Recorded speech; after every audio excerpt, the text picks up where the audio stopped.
data set from the second assignment. And it's simply more prompts for different visualizations based off of that same solar panel data set. So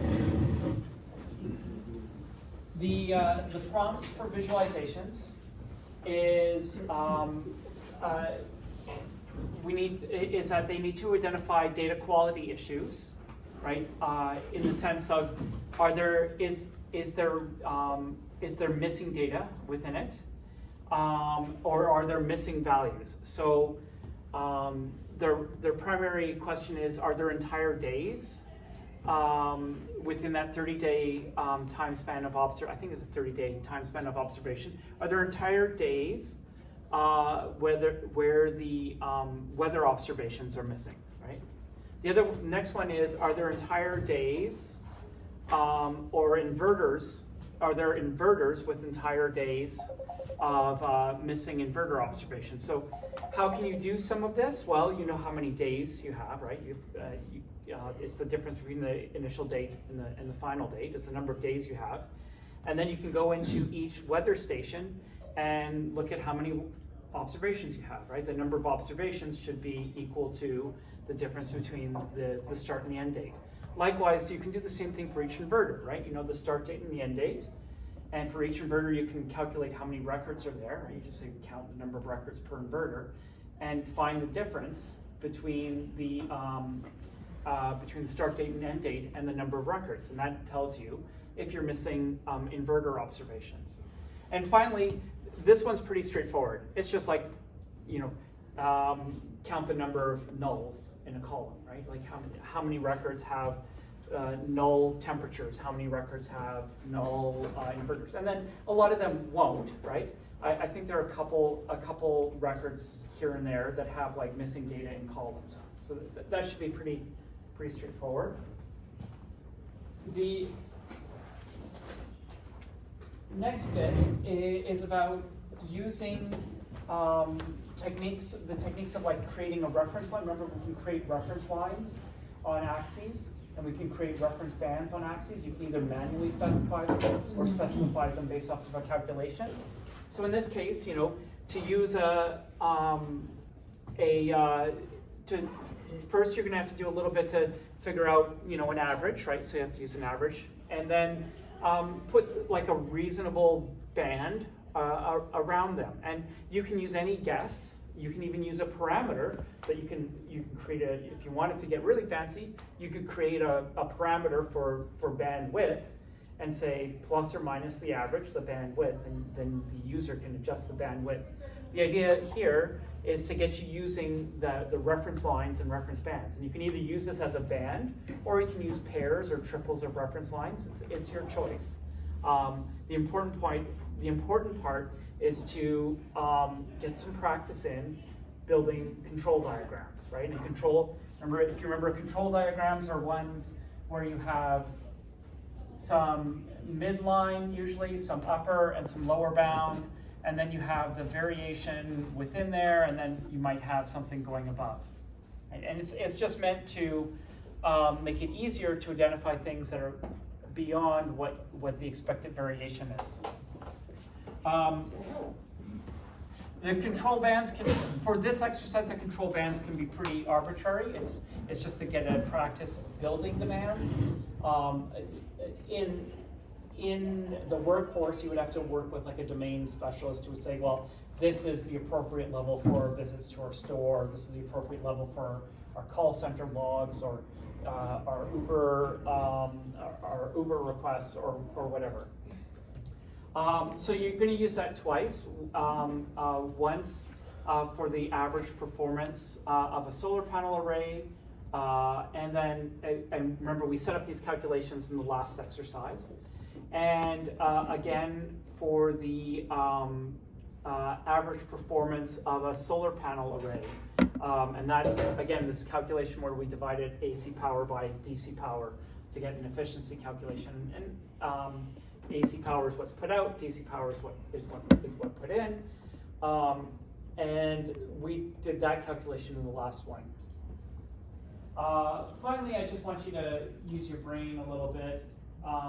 The point of this is, again, the main point of this is to use a caption, right, to explain your work. In this case, the idea is you want to explain to the audience, which is the Executive Control Committee, what you think is going on here. You don't have to have the explanation right. This isn't about your knowledge of physics. This is about your ability to use a caption to state an explanation of the data. Your interpretation of the data could be like physically implausible. It could be way off from what it is. The important part is I want you going through the process of using a caption to provide explanatory notes to a potential audience, and to think about it's more important for you to think about what the audience needs to know than whether or not you actually understand the physics of solar panels correctly. Does that help? And again, the last part here just reiterates that we're just reusing the same data set, so you can reuse the same data extract file. You can even just keep adding to the existing workbook if you want to. To redo the linear. Yeah, and you just reuse all of that. And how many sheets we have to, like, for all the options we have to make different sheets? Yep. Oh, let me get rid of that. Yes, that's right. So we have 1, 2, 3, 4, 5, 6, 7 sheets. Yes. So the question is, since we are using the previous extract, do we delete the previous sheets? No. Just like you're just adding? You're adding. It's incremental. You're adding to it. All right. All ready to move on today? And the below there is a problem to assessment. Yes. Yeah, and I'll speak to that on Thursday. Oh, in Thursday's class, I have an administrative meeting that runs 2 hours. So Thursday's class will just be 1 hour long. It'll start at 4 o'clock instead of 3:30. I'm in a meeting from 2 to 4. Sorry. So at the beginning of the semester, I had touched on table calculations, which are you can think of them as averages of averages, statistics of statistics. Today, we're going to actually use a table calculation to do a very specific type of data plot called a Maremenko plot. And this is one of the sort of more challenging table calculations to put together correctly, which is why I bring it up and why I teach it. Because it really does force you to think through how table calculations are stepping through the rows, not in your data set, but on the sheet itself, right? So it's teaching the idea of this exercise of creating a Maremenko plot is to learn to, that's terrible. So you want to learn to differentiate between records in the source and rows, I'll say columns or cells in the view. And the reason for this is that aggregates are done over the records in the source, whereas table calculations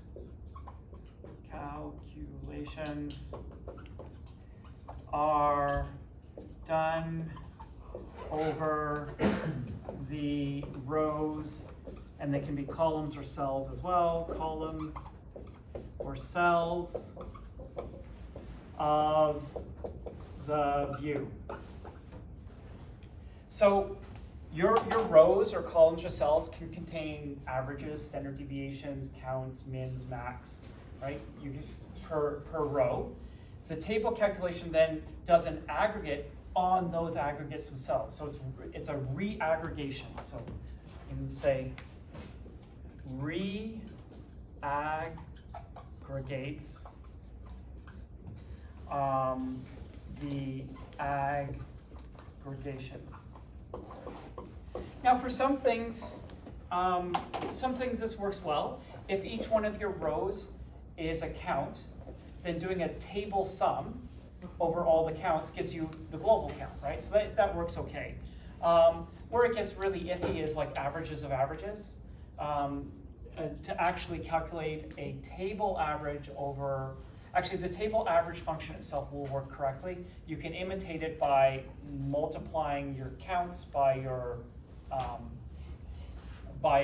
value and then dividing by the table sum, or the table sum of the counts. If you take like the table average of the standard deviations, well, what does that mean? It's like the average standard deviation is kind of weird. Where table calculations really come into play are with windowing functions. That is where you want to look back X many rows or look forward X many rows. So, so this is really useful for windowing. That is looking ahead or behind n many, and I'll say rows, columns, / cells on the view. I have a question, please. Yeah. So I'm still a bit confused. What's the difference between the source and the view? Okay, the source is the actual like data in the spreadsheet. It's the data in the CSV file. Okay. The view is like the actual visualization, right? We have, right? The view is the view. I can also say the view is the sheet. You know, the sheet that we're looking at is the same thing. View, sheet. I mean the same thing, right? So this is, so for example, I can count how many passengers. I wanted to lead you guys through opening this data set first, but let's just illustrate it. I can count how many people joined from each stop on the Titanic's trip. So I can just drop this in here. So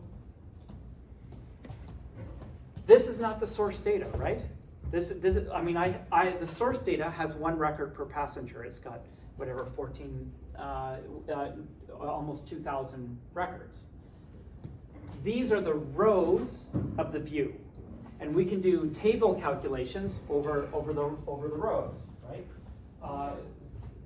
Probably the most straightforward table calculation you can do is percent of total. You can do a quick table calculation, percent of total, and what this has done is it's taken each value and divided by the sum to get 9% of those embarked, including staff, came from Belfast, because that's where most of the crew came from. Sherbrooke was where most of the first class passengers came from. Queenstown was a handful of second and third class and some staff. And then Southampton was the bulk of the third class passengers. So this table calculation, I'm going to undo it real quick.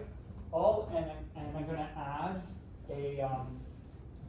I'm going to do a little trick here to show the row totals. So you go into analysis, and you say totals, and show the row, column grand totals. There we go. So 2,208 people were on the Titanic. If I change this back to a table calculation, all that it's doing is it's taking that 1,600 and dividing it by 2,200, the 123, dividing it by that by 2,200, 272, and dividing it by 2200. And actually, this is a halfway decent demonstration of a really straightforward table calculation. So we're just going to go in and just do percent of total. And of course, 2208 divided by 2208 is going to be 100%, right? Because it's the whole thing. It's 100% of the people. So this is I'll just call this a first table calculation. Rename. First table calculation. Does that answer your question that the table calculations are being done within the context of the sheet? They're not being done over the data set itself. So we've done something to aggregate the data so that it can show up here, and now we're going to do another round of calculations. It's a second layer of calculations that occur. Aggregates are done against the raw data. Calculated fields, for example, that do row-wise that do record-wise calculations, and I'll show how to make one in a second. They're done one record at a time, not one row at a time.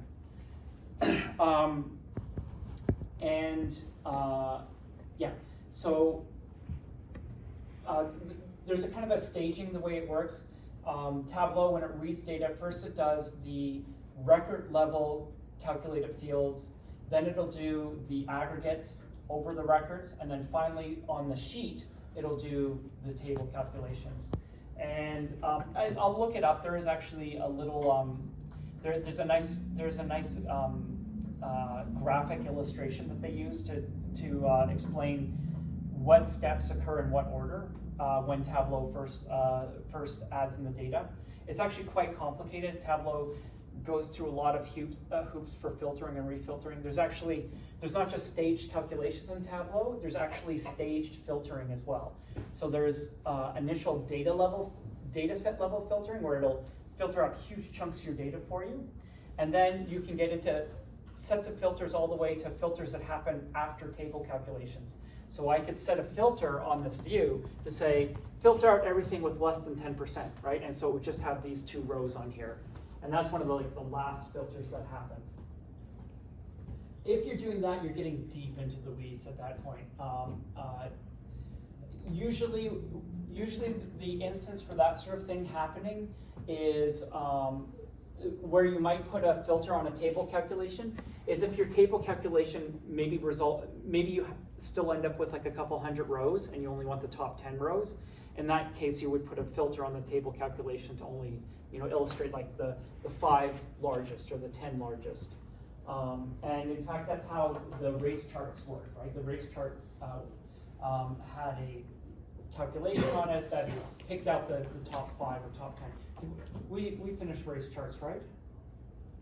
Yeah, we did. Okay, yeah. That's right, we did the global warming race chart. So there are actually layers there are deep layers to how Tableau actually does the calculations and filtering, starting with the original data source. We'll send a big complicated piece of SQL to the data source and then pull stuff out. When Tableau first came out, there used to be some major performance issues because the engine, how Tableau breaks stuff out was really sort of figured out by trial and error by the engineers as they found things that were gotchas and slowed stuff down. So, all right. So how did we get here?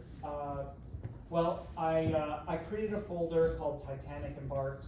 You can call the folder anything you want. So put in my courses, data 3410, and I've just got a folder called Titanic, and into that folder I put the Titanic 5 Excel spreadsheet. This is the latest, as of 2013, the latest cleaned up version of the Titanic data. It's cleaner than what you'll find on Kaggle. This is available, and I put up in the Teams that this is available through Vanderbilt, so we can go and click on this, and it'll actually give us the URL to various metadata. so that we can read through it. So I dragged the way I did this is I went into data sources. I opened an Excel spreadsheet, the Titanic 5 spreadsheet, and there is in there, when you open an Excel workbook, you get one table for each spreadsheet that it can figure out that there's data that's usable in there. The table I use is called Titanic All, and I just dragged it over there. Titanic 5 metadata is, as it says, it's the metadata, it's the definitions of the individual columns. And then all I did was set this as an extract and rename these things nicely, because they're not going to, when you drag this over, it's going to be called Titanic 5 All, and I just renamed it to Titanic Art. I didn't have to change any of the fields. I didn't have to rename anything. It's clean enough to work with. And then what I did is I just clicked over and brought a field into view. So remember I said that we can do record level calculations, at the original data source level. One of the things that's not in here that, and I'll just drop this, I'll copy this into the visualization, is an order of at which ports it visited, right? So I've just called this field route, and it started in Belfast, well technically Liverpool, but Titanic was built in Liverpool, Belfast. The reason why it's Belfast is it picked up the owner of the owner of that Titanic, and a number of the high-ranking executives who sailed with it. Then it went to Queenstown, Southampton, and finally Elsa's Cherbourg, France, in the English Channel, on the French side of the English Channel. So I'll just copy this in and paste it. The join field is simply the name of the port that on which the passenger or crew member joined.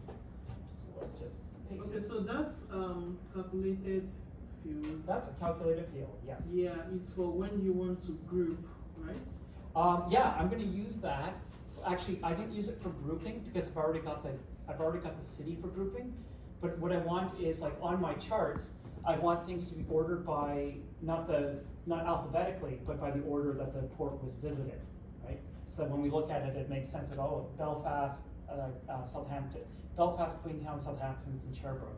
Because if I just left it as is, it would go Belfast, Cherbourg, Southampton, and Queenstown. So I'm just going to quickly add in a little snippet of where is my code. Here we go. No, this guy. Port route order. Just drop this in as a case statement. I think case is an SQL. There's also an SQL.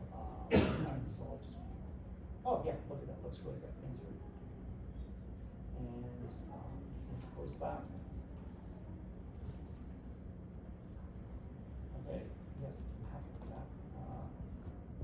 Should be able to post this. Oh, there it is. Post.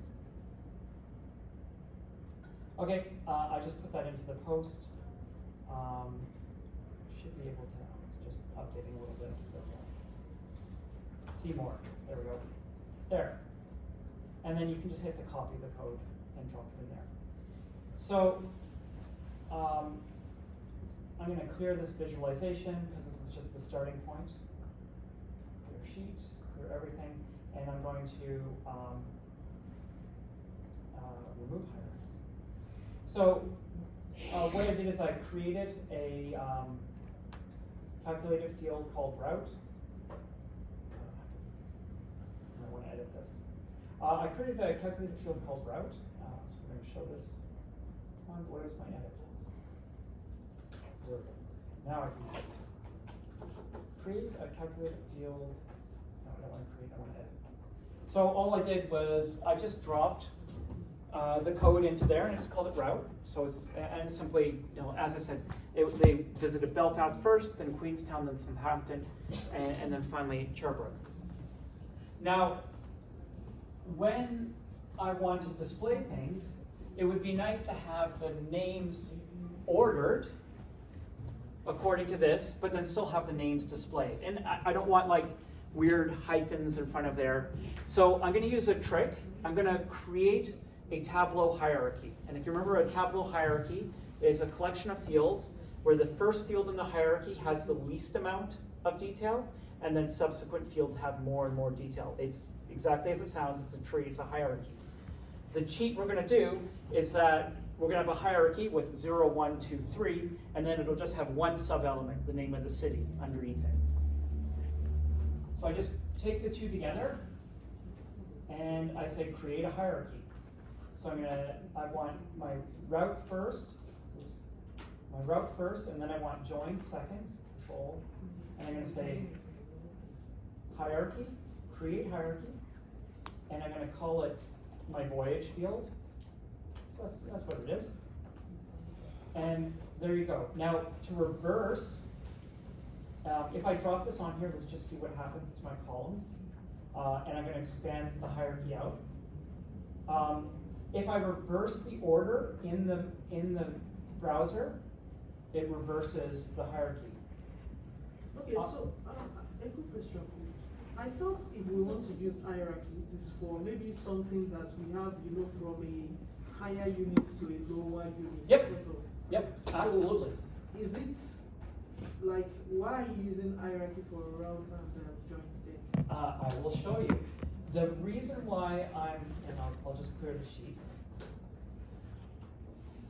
The reason why I'm doing it is because if I just put route in here like this, I just get 0, 1, 2, 3, 4, and I can go ahead and make a histogram counting the passenger, counting the embarked on here. So I can just do this, right?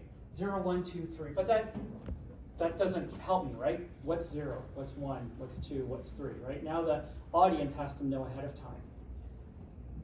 Likewise, if I just put the joined here, I'm gonna undo this. Likewise, if I just drop the joined here,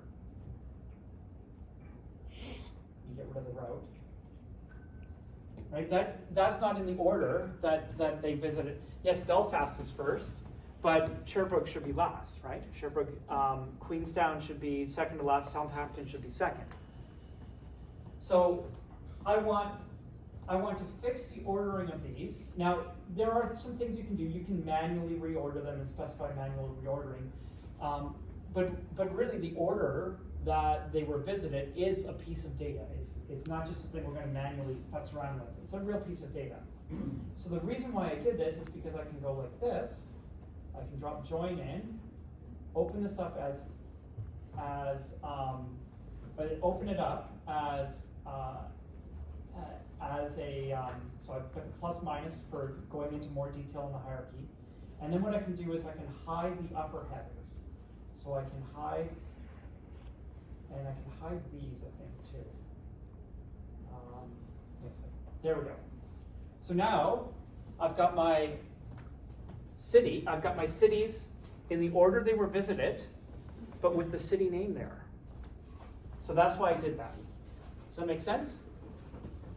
Yeah, kind of. It's just a little cheat for incorporating extra data in there. That would have been otherwise. I mean, you can do there are other ways to hack this in. I could have created a field. It's a way of doing this so that one is working with Tableau the way Tableau is meant to do, and two, it's going to look nicer. Because I can also do this. I could create a calculator field called route. We'll call joined order. And so what I can do is I can do string, turn my route into a string, and then put a space in between the two like this. Okay. Now what I'm going to do is replace all of this with the joined order. Leave this out. So now it's in the order I want, but the labels are just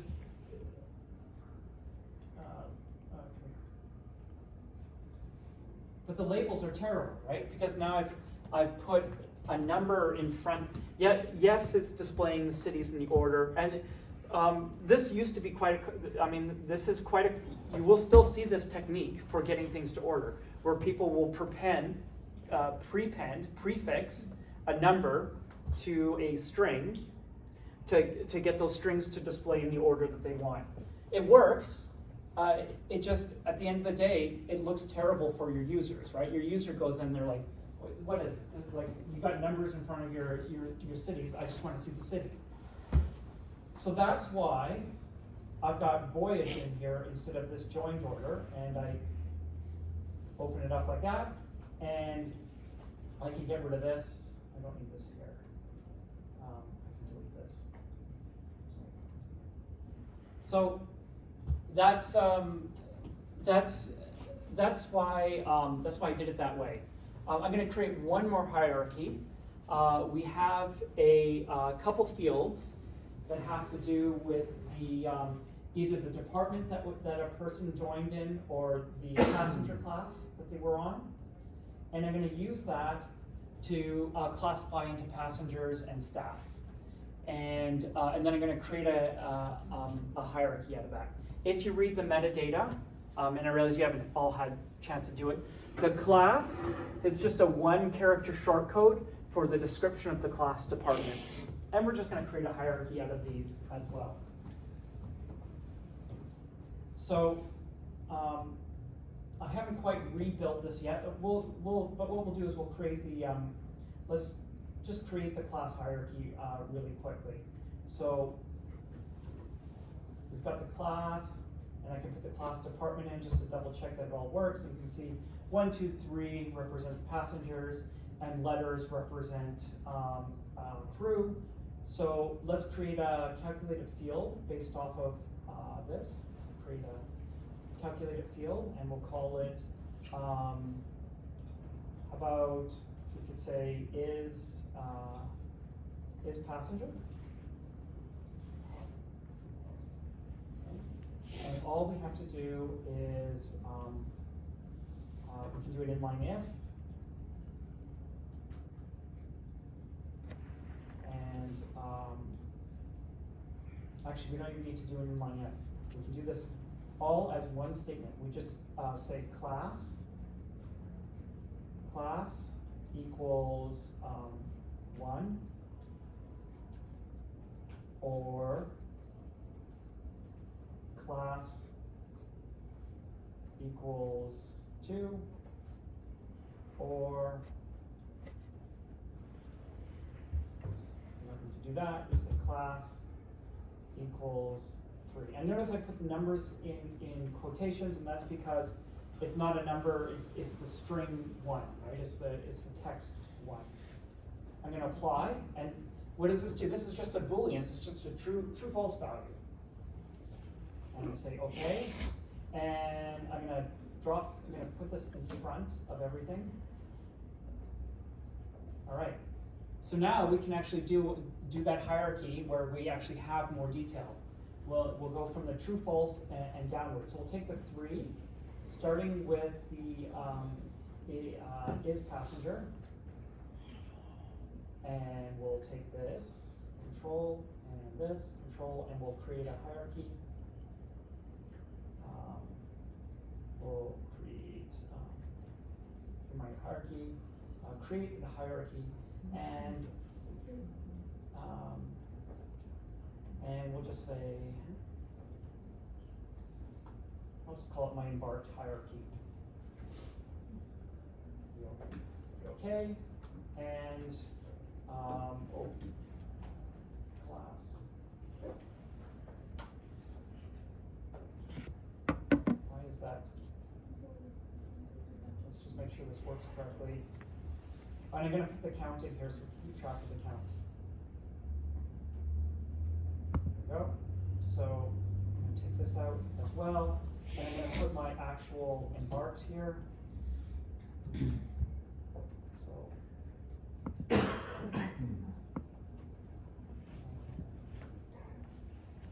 Oh, why is that? So is passenger, class department. I know. I'm gonna have to edit this. That should be, why is that going backwards? Does it have to be reverse order?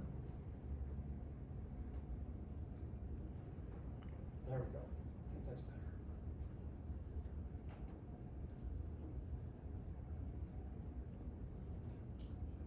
Just making sure that this runs properly. Might have to embarked, class department, and then is passenger. Okay, so yeah. Okay, let's try this again. I don't know what happened there. Tableau got a little confused. I want my is passenger first, and then I want the class second. And so I should be able to just drag this over. Is passenger, class. There, now it's working properly. Okay. I don't know what happened there, just got kind of cranky. So I'm going to rename this team as embarked. All right. So the reason why I did this is so that later on, when we're working on this, we can filter quickly filter passengers versus non-passengers, crew versus passengers. But I also wanted to do it as a quick demonstration of working with a hierarchy. All right. Okay, so I just want to clarify for the last time. So aside for trying to join things together, like from the highest order to the lowest order. Yeah. The other thing we can use hierarchy for is if we want to bring two or more fields together, and then we want them to be in order. Yes, yeah, and that's right. And so that you can use, like the classic example of the hierarchy is the date hierarchy, right? So you can drop a date on there, and you can hit the plus sign, and it'll break it out into years. And hit the plus sign, it breaks it out into months, and hit the plus sign, it breaks it out into days. And if it's a timestamp, you can break it into hours and minutes and so on. The other classic example of hierarchy is geographic fields, like particularly for the states, you can drop state in there and hit plus, and it'll break it into county, and hit plus, and it'll break it into municipalities within the counties. That level of geographic hierarchy is not necessarily available across the world. It's I think Canada's covered in some parts of Europe, but it's mostly just the U.S. Another classic example of where you see hierarchy if you were working with web data would be hierarchy of domain names and subnames and so on like that, right? So you'd have .com, and then the breakdown of the .coms, and then the subdomains and so on. They're written backwards, right? But it's the same idea. It's a hierarchy written in reverse. All right, so if we will drag these three columns, then we will get the same result. That's right. That's right. That's the other neat part about this is I can get the same result by dragging each column one at a time. But this allows me to drag, so I can do the same thing, drag each one at a time, and it'll do the same thing, or I can just. I mean, it's not really saving me much trouble, but it is nice to be able to just drag it over once and say, no, yes. I need more detail, Nice. and I need more detail. Okay. Yeah. So we have this nice histogram of how many people have embarked by each port. The next thing to do is to break it out. I'm going to break it out by the actual written class and department for now. So I'm going to go in and I'm going to say go ahead and color. And this is a histogram of actual counts, right? So this is the axis here is count of the embarked, but it doesn't tell us much about the proportions, right? It doesn't tell us much about what proportions are. It does give some sense of proportions, but it doesn't say how imbalanced things are. Like, this looks like a huge proportion at Queenstown was third class, even though more third class boarded at Southampton. So, what can we do to get a sense of proportions, right? If we want to compare proportions as opposed to, this is comparing absolute values. So this is saying, in absolute terms, more third class people boarded here than anywhere else. But what if we wanted to look at proportions, right? In proportion, this looks like this is only maybe like less than half, maybe a third of the people who boarded, but this looks like that's like 90%. So if we wanted to look at proportions, one of the first ways we can go about doing this is we can do a quick table calculation on the counts. And we can do, again, back to our percent of total. And now notice it didn't change anything because it's we have to specify what it's going to compute over. So what I wanted to do is I wanted to treat each city individually and compute, like do the sums within the city. So you say class department, because you're doing this, you're moving over. Think of it as what dimension. Think of this as what dimension you're moving over. And in this one, we want to move over the class or department. So I'm just going to quickly click on class department. So what does it say? Well, it says 100% of the people from Belfast joined from Belfast, right? 100% of the people from Queenstown joined from Queenstown. But it also tells us something more. It says that over 90% of the people that joined from Queenstown joined as third class. And then you can see this is closer to 25% of the people from Southampton were third class, and then slightly more than 25%, close to a little over 35% from Sherbrooke were third class. But one of the interesting things this illustrates is the slow increase in first class passengers, right?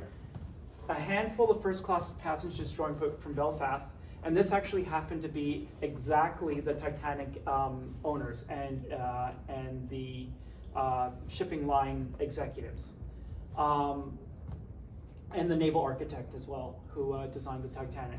Then in Queenstown, we had a few more first class passengers. Southampton, a larger proportion, and then our largest proportion of first class passengers came from Sherbrooke, France.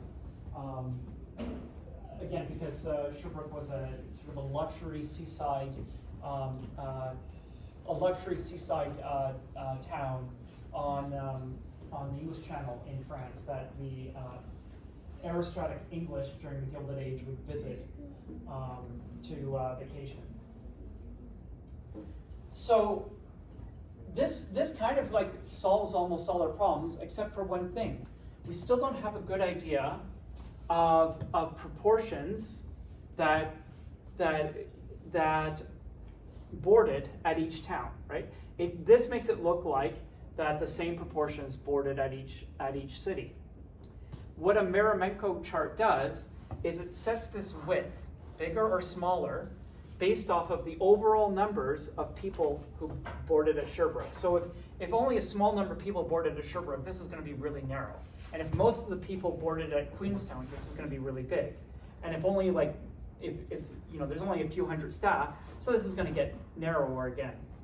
So a Maremenko chart, what it does is it sets these widths according to the underlying proportions that joined at Belfast, regardless of the class. So it's going to say the proportion of people who joined, the width is dependent on the proportion of people who joined at Belfast as a fraction across all the towns, ignoring class. what this ends up being is like a square plot of 0 to 100% versus 0 to 100%, where the percentage on the bottom axis is the cumulative percent that it boarded at each town. And the nice part about the way we've ordered this is you can actually think of it as the cumulative percent that boarded over time, right? X percent boarded at Belfast, then a bigger percent boarded at Queenstown, a smaller at here and a smaller there. Here, on the other hand, within each column, we'll have the usual breakdown of class. Now, the neat part about this, changing this to something that does 100% versus 100%, like percentage on each axis, is that the area taken up by any one box reflects the relative absolute amount of people. So the actual areas become ways of comparing how many, like, for example, victualling crew, which is basically your restaurant and hospitality, no, not your restaurant crew, it's basically your hospitality crew. How many of them joined in proportion to all the other possible subsets. Now, to get to this point actually requires a tricky little bit of table calculations, because you have to sit down, and essentially what has to happen is after every city, you kind of have to reset and go back to the beginning for doing some of these calculations. You can try, and actually, let's prove that you can't do this using simpler means, right? Couldn't I just drop like a count into the width, right? So I've got this nice size here. I can make it bigger or smaller, so I can make it take up the whole band here. But can't I just drop something like the counts into here? So let's just do something like drop the counts into the size. Okay, yeah, that doesn't really work well, right? It is kind of telling us, right? It's setting this count as, you know, there was roughly 500 here, right? So it's giving us something, but it's doing it per thing. Maybe if we play around with table calculations, maybe I can force maybe I can force this count to be done over the whole thing. So quick table calculation, and I can use maybe percent of total. And let's see if I can do percent of total, and I can say compute using, well, it's already doing table across. Let's see if I can compute using the route or the join. So, nah, that didn't work. Now, why did that not work? Because it's saying that 100% of the people from Belfast joined from Belfast. So that didn't help. What if we actually did route? Nope, that doesn't make a change because route is the same as joined. What happens if we do class? That doesn't help either. So there isn't actually a way to solve this without doing a more advanced table calculation. All right, so to do this table calculation, I'm going to take this away. What's going to happen is we're going to first do this as a pure table, as just a written table. And the reason we're going to do that is we're going to illustrate the Z ordering that we're going to go over. Basically, this thing is going to, which way am I going to do the ordering? I think this way, I think the ordering goes this way. The ordering will go like this, and then back down, and then like this, and then back down. And every time we do the across and down, we're going to reset these percentages of the rows as we recalculate the column. So I'm going to just do a quick digression to give an illustration of what one of these would look like. Here, where are you? Are you all the way down here? Come on.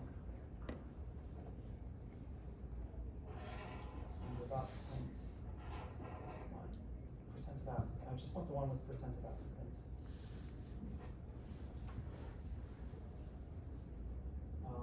Maybe it's the third one.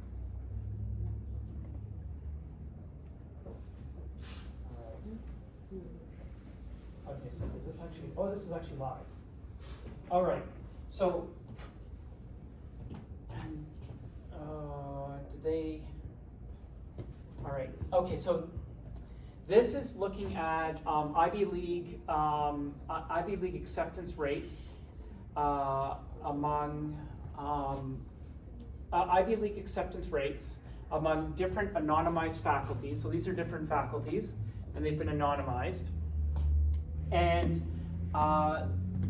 one column is, the first column is acceptance, the second column is rejection rate. And what they've done here is the width of each column depends on the total number of applicants that met that criteria, right? So the width of this is the number of successful applicants to faculty A. The width of this is the number of unsuccessful applicants to faculty A. And then what they've done is they've got the gender, sorry. This is the number of female applicants and number of male applicants to faculty A. And then the proportion here is successful versus unsuccessful applicants. And the point of this illustration is to be able to compare admission rates, not absolute admission numbers, but admission rates across both gender and faculty. So within faculty A, there were very few female applicants, right? Mostly male applicants. And let's see. Oh, the darker color is admitted. And in faculty A, even though there were very few female applicants, many more of them, a higher percentage got admitted than the percentage of male applicants. And then B had almost no female applicants. C had a huge body of female applicants and a lower percentage acceptance rate. But overall, the percentage acceptance rates are, comparable. They're slightly higher. There's arguably a slight disparity there. And same thing with faculty E. So this is what we're aiming for. What we're going to have is, instead of the columns being broken down into female admitted and female rejected, instead of the columns being broken down into faculty and gender, we're simply going to have the columns by individual cities, and then our rows will be the staff. And I've put these links up in the visualization so you guys can jump ahead of me, because I don't think we'll get this done today. We'll definitely finish it on Thursday. And I'm more or less going to move through rename to table. I'm going to imitate how the blog ran through this. And so the first bit is that he puts the first set of rows is going to be the city, because that's going to become the columns. So we're going to put in our voyage for now, for rows. We'll break it out, and then we're going to put in our class department. There we go. Like this, and we're going to put in our counts. Our raw counts. Like that. Now, what I'm going to do is I'm going to change this over to be measure values, because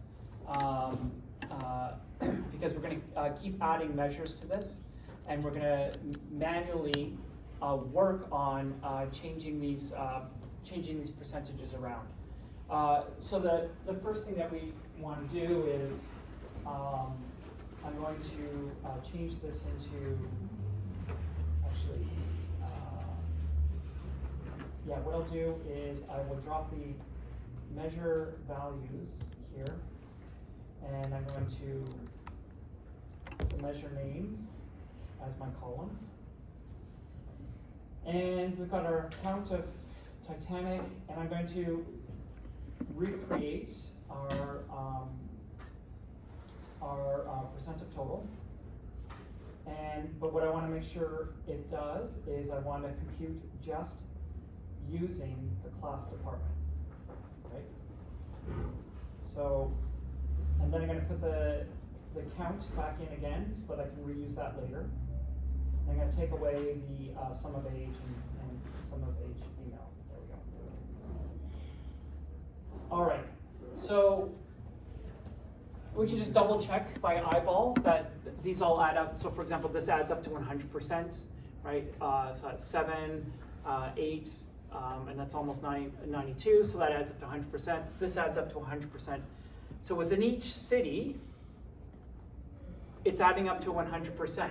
Now what we want is we want to have a value in here, which is the percent that Belfast is of the total, the percent of the total of the percent of the total of all passengers and crew.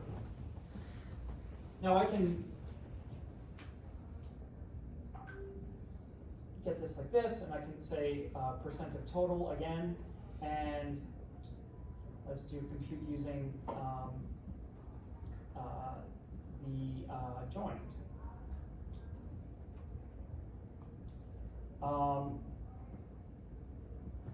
So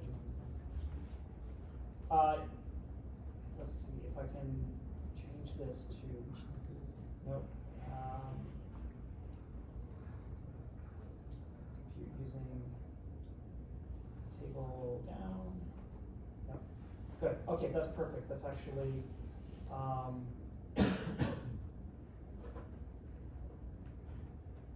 so I'm gonna leave that in. So actually, let's leave that in there. This is going to demonstrate the problem that we're trying to solve. So if I do percent of total and I try to calculate compute using and anything like the city that they joined from, I'm going to drop the counts back in again. So I don't want this to be 100%. What I want this to be is, so that's 166, 189, so it's going to be plus 10, 199. So I want this to be, I want this value, right? All of each one of these 5 values to be 199 divided by 2208. And likewise, I want this to be 123 divided by 2208, and so on and so on. And that's where this crazy calculation that the blog post has up comes into play. So where is the calculation?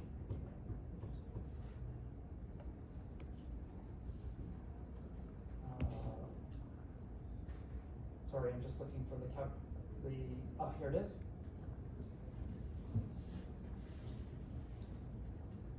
So this calculation is using a number of Tableau specific table calculations. First, you don't need the double equals anymore. First, what first does is it gets the very first value in like over the range of rows that you've specified in the table calculation. He hasn't laid this out to make it easy to read, unfortunately, and so what I'm going to do is we'll work on making this easier to read. Essentially what's happening, let's see if we can talk through the strategy that we want this to work.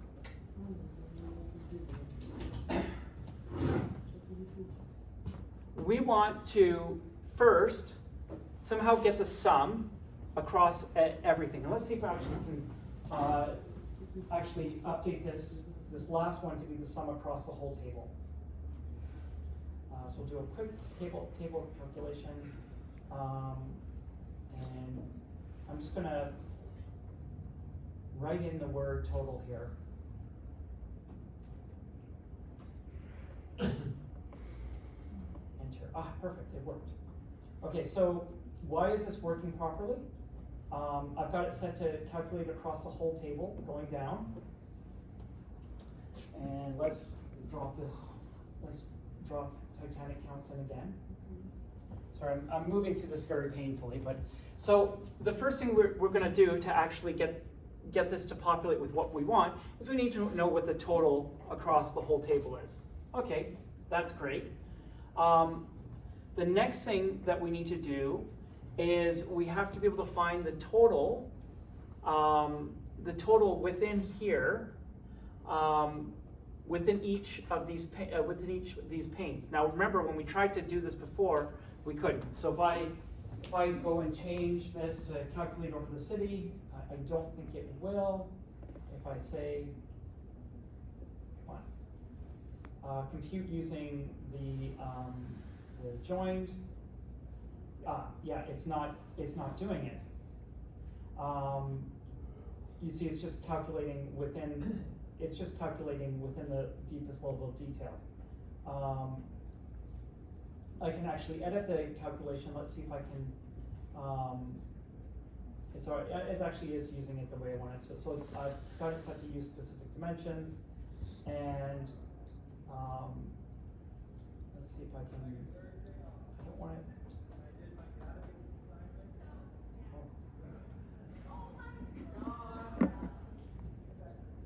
Oh, there we go. Okay, so let's see if I can actually. I'm going to set this compute using.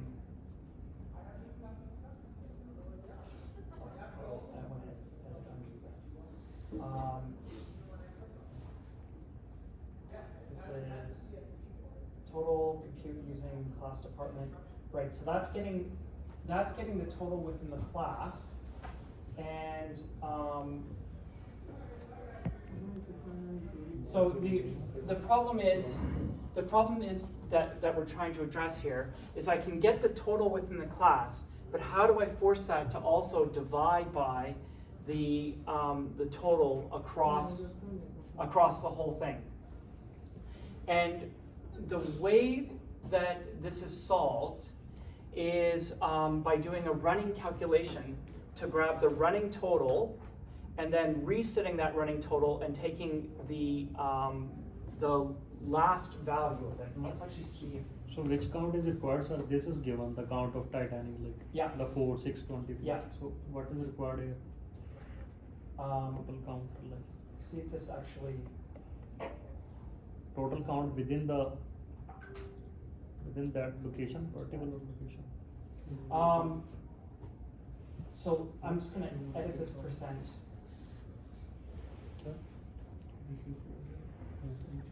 Why it's अच्छा running count running count is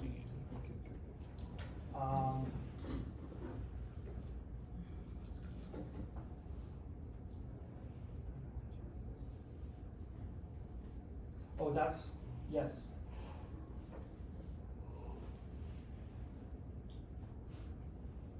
Okay, that's right.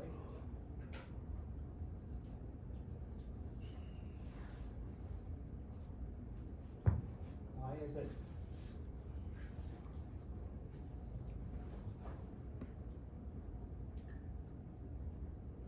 Oh, yeah, that's good. Okay. Yeah, it is. Haha.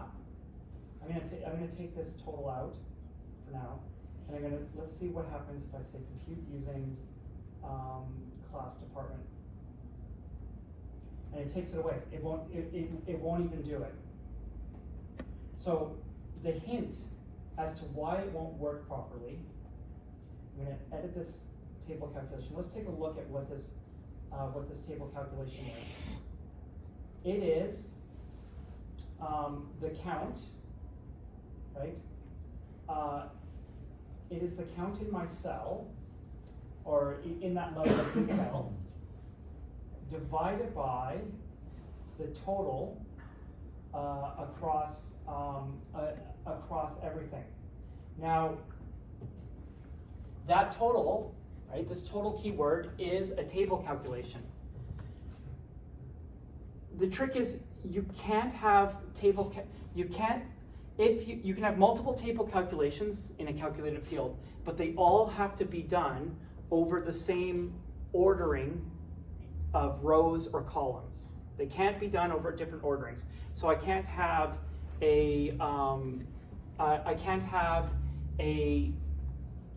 so what I'm looking for to do is I'm looking for a table calculation that calculates this value and also calculates this sum and also calculates this entire sum and takes the ratio. So it's that mixing and matching of compute using, right? So the shortcoming here is that I can only make one choice of compute using for the entire field. I can't say part of the numerator of this field is done over the entire table, but the denominator or the numerator is done over just the town, but the denominator is done over the entire table. I'm not allowed to do that. The way this calculation, which we'll get to, I think I'll finish it up on Thursday. The way the calculation on Thursday works is that it does this calculation by using a running sum. And so what we'll do is we'll get both counts in here, the way we want them to be in here. So we'll pull in this. I've already got this guy in here. So I'm going to say I'm going to do two different totals. And to get a total, I'm just going to edit in place. I'm going to say I want a total, and that's everything. That's my total across. And then I want another total.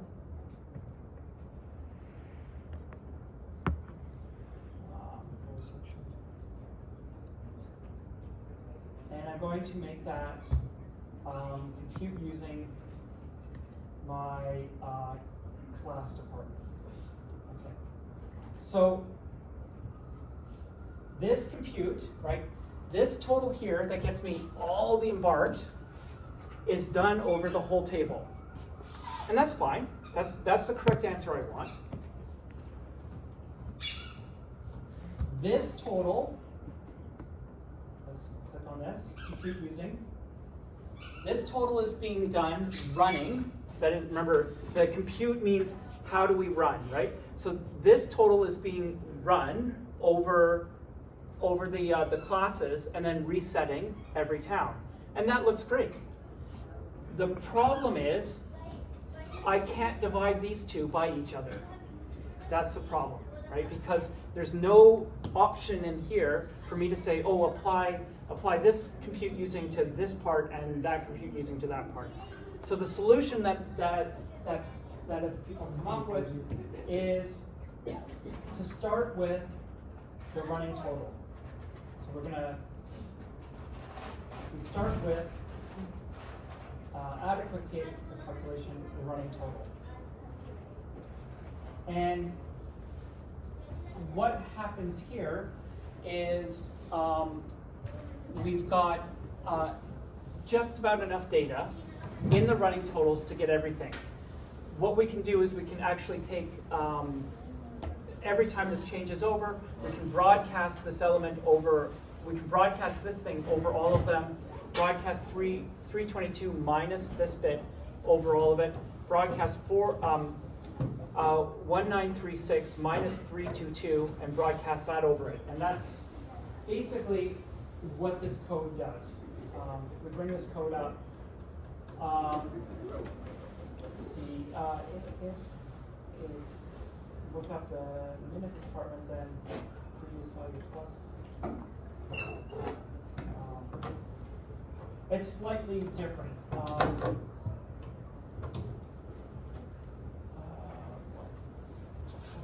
we do this backwards?